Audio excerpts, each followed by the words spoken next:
Camtel Actu, Camtel hier, Camtel aujourd'hui, Camtel demain.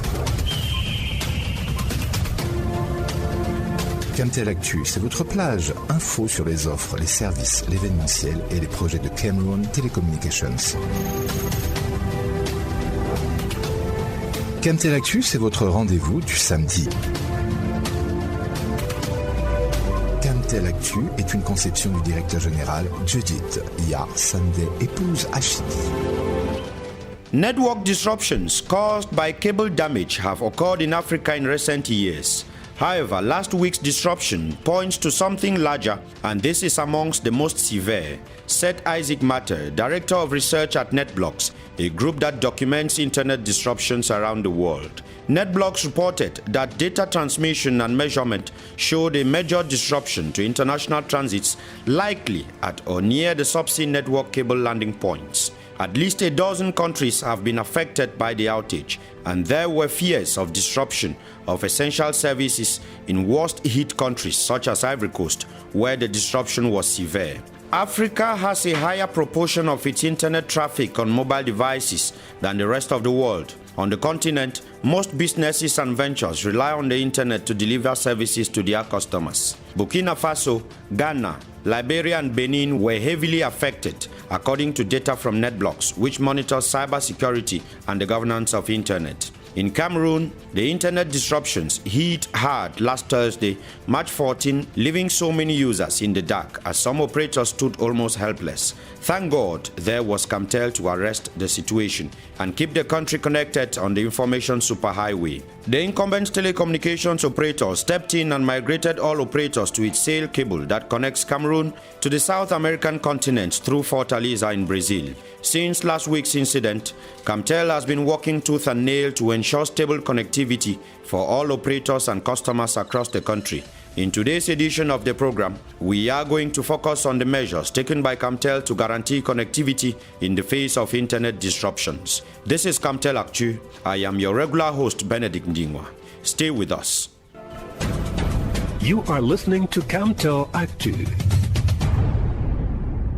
Chez Blue, les bonnes choses ne finissent jamais. Bascule dans l'illimité dès aujourd'hui avec Blue. Depuis une dizaine de jours, le Cameroun, comme plusieurs autres pays africains, connaît des perturbations sur le réseau Internet. Une situation qui est la conséquence de coupures des câbles sous-marins à fibre optique. Florence Eganeben nous donne des précisions sur cet incident. En date du 14 mars 2024, un incident survenu sur les côtes ouest africaines, principalement au large de la Côte d'Ivoire, a entraîné une coupure de 3 câbles sous-marins à fibre optique en haute mer. Il s'agit spécifiquement des câbles WAX, du SAC-3 et du Main-1. Cet incident occasionnait un blackout numérique dans au moins 10 pays africains dont la connexion au réseau Internet est étroitement liée à la capacité productive de ces câbles sous-marins. Le Cameroun, qui bénéficie des services des câbles des consortia affectés par ces coupures, a subi de plein fouet les affres néfastes de cet incident à ses premières heures. De fortes perturbations du réseau Internet se sont fait ressentir sur l'ensemble du territoire national, impactant sur les prestations de nos partenaires du Tchad et de la République centrafricaine. Le WAX, qui connecte le Cameroun au reste du monde à partir de Londres en Angleterre avec pour point d'atterrissement la ville de Limbé, est indisponible. Il en est de même du SAT-3 qui connecte le pays à l'Europe à partir de Sesimbra au Portugal avec pour point d'atterrissement la ville de Douala. Enfin, le Main-1 qui connecte le Cameroun à l'Afrique de l'Ouest à partir de Lagos avec pour point d'atterrissement la ville de Kribi. Face à cette catastrophe d'envergure internationale, Camtel a immédiatement pris des mesures correctives en vue de réduire dans ses portions les plus appropriées les conséquences de cet incident. En relation avec ses partenaires, l'opérateur national a mis à la disposition des différents opérateurs des capacités disponibles sur son câble SEL, le South Atlantic Interlink. Ce câble qui relie le Cameroun au Brésil porte aujourd'hui l'ensemble de la connectivité internationale du Cameroun. Sur les causes réelles de cet incident, il faut noter que des enquêtes menées par des experts chevronnés se poursuivent. In the heat of the internet disruptions last week, Camtel stepped up by taking poignant measures to guarantee stable connectivity. Jude Viban has been monitoring the situation and now takes a look at the measures taken by Camtel to save Cameroon from internet blackout. The impact of the damaged undersea cables touched several countries in West and Central Africa, including Cameroon. The situation would have been a total internet blackout in Cameroon if Camtel did not step in. Thanks to the company's South Atlantic Interlink cable called CEL, Camtel redirected the customers of the other two telecom operators to this submarine cable. The first palliative was to increase the capacity of CEL by 100 gigabytes, moving from the initial 70 gigabytes. Government will later instruct Camtel to increase the capacity by 200 gigabytes within a week. This has been accomplished before the deadline. Camtel is now sourcing alternative routes for internet traffic to boost what the CEL offers. This is to avoid the country from being cut off from the rest of the world. Out of 4 cables, the country is now relying only on the CEL. The CEL is a 6,000-kilometer undersea cable connecting Cameroon from Kribi to Fortaleza in Brazil. Vous écoutez Camtel Actu. Véritables aéroports numériques, les points d'atterrissement des câbles sous-marins sont devenus les principaux points de contact entre le Cameroun et l'international. Le 27 juin 2017 à Shanghai, la South Atlantic Interlink Consortium de 3 entreprises a signé un accord de construction de 6000 km de câbles sous-marins à fibre transatlantique devant relier Kribi à la ville de Fortaleza au Brésil. Un projet conçu pour fournir la plus grande capacité de transmission de données entre les continents sud-américains et africains. Alfred Choya. 32 terabits par seconde, c'est la capacité installée sur le CEL, le South Atlantic Interlink.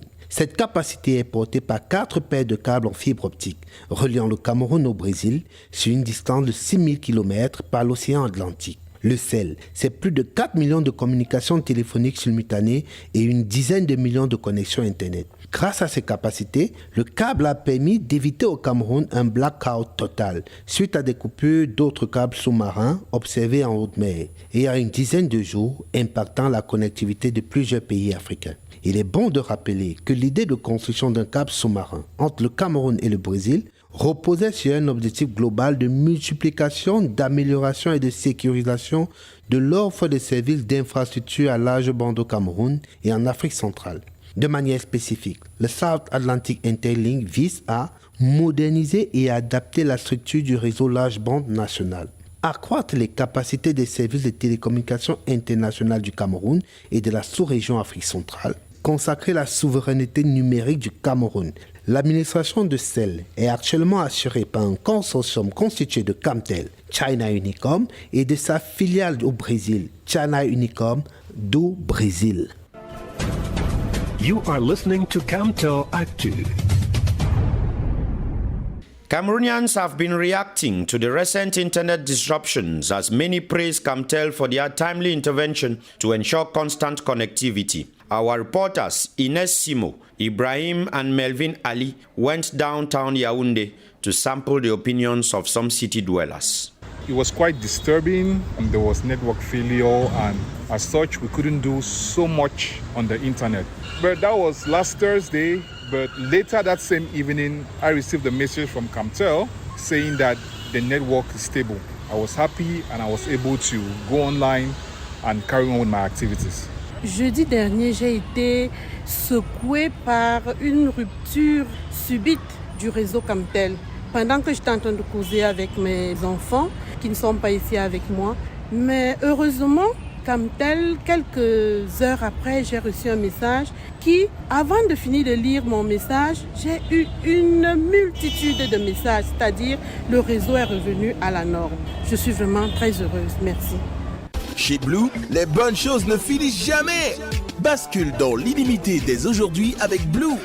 Le Cameroun et une partie du continent africain a subi un incident sur certaines de ses liaisons à l'international qui ont perturbé notre réseau et par ricochet les services à fournir. Les équipes techniques sur le terrain et nos partenaires à l'international travaillent sans relâche pour remédier à cette situation. Quelle est la cause de la panne du réseau que nous subissons depuis plus d'une semaine?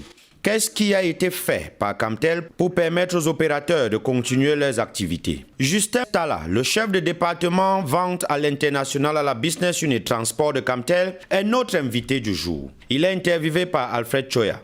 Justin Georges Tala, bonjour. Bonjour. Bienvenue à Camtel. Merci. Monsieur le directeur, quelle est la cause de la panne du réseau que nous subissons depuis plus d'une semaine? Le 14 mars, autour de 18h30 environ, heure locale, on a connu une chute drastique. La capacité Internet sur toutes nos différentes sorties, sur 3 sorties précisément. Et on a mené sitôt les investigations avec nos différents providers, dont ceux qui nous donnent l'accès Internet à l'étranger. Et il savait qu'il y a eu un incident au large des côtes de la Côte d'Ivoire, vers Abidjan. Jusqu'à présent, ça n'a pas été élucidé sur les vraies causes. Ces vraies causes seront connues quand les bateaux de maintenance, certains sont déjà en route, vont arriver sur le lieu d'impact et ils vont faire leur analyse. Et en ce moment-là, qu'on aura les vraies causes. Alors, combien de temps durera cette panne? Ça varie, c'est en fonction de la sévérité de l'incident, on peut dire. D'habitude, ça tourne autour de 4-5 semaines, parfois même 3 semaines. C'est assez difficile de préciser exactement la durée de cette outage parce qu'il faut d'abord que les bateaux arrivent sur place. Il faut qu'ils essayent d'analyser pour voir. C'est des câbles sous-marins qui sont au fond de la mer. Donc quand ils vont arriver, il y a des manœuvres qui se font pour qu'on puisse remonter le câble sur le bateau, analyser effectivement les vraies causes. Dans la plupart du temps, ça peut être l'encre d'un bateau qui a été jeté en mer qui peut fracturer un câble sous-marin. Ça peut être aussi les activités sismiques au fond de la mer. Il y a beaucoup de causes probables. Est-il probable que cette coupure de câble soit intentionnelle? Je ne le pense pas. Là, il faut préciser qu'il y a plusieurs câbles au fait, qui passent par la côte ouest africaine. Et sur les 4 câbles qui ont été touchés, il y a 2 câbles qui n'ont pas été impactés, qui passent pratiquement dans la même zone. Donc, je ne pense pas que ça soit intentionnel. Alors, monsieur le directeur, qu'est-ce qui a été fait par Camtel, l'opérateur historique de télécommunications au Cameroun, pour permettre aux autres opérateurs de continuer leur activité? Le Cameroun, je dirais, qui est stratégiquement positionné déjà sur le continent, golfe de la Guinée. On a un câble qui s'appelle le câble SIL, qui va en Amérique latine, précisément au Brésil, dans une ville qui s'appelle Fortaleza. Donc c'est un câble qui a été mis en service en 2018. Donc aujourd'hui, tous les autres câbles qui viennent depuis l'Europe, qui desservent la côte ouest africaine, ont été touchés. Et ce n'est que le câble SIL qui soutient aujourd'hui l'activité numérique dans le continent, surtout pour le Cameroun et les pays voisins. Là, je parle beaucoup plus du Tchad. Depuis le 16, c'est-à-dire qu'environ 48 heures plus tard, Camtel s'est activé, a ajouté environ 100 gigas dans le réseau par le câble SIL. Et hier soir, on a activé une deuxième lot de 100 gigas, ce qui devait normalement ramener la situation presque à la normale, c'est-à-dire que les gens doivent commencer normalement à sentir un soulagement de la situation. Et nous avons pour projet d'ajouter un 3e lot de 100 gigas, toujours sur le câble SIL d'ici la fin de ce mois. Et je pense qu'à partir de ce moment-là, les choses vont retourner carrément à la normale en fait. Monsieur le directeur, une dernière question. Pour sortir, comment pouvons-nous mieux faire pour protéger nos câbles sous-marins afin que ce type de panne ne puisse plus nous affecter?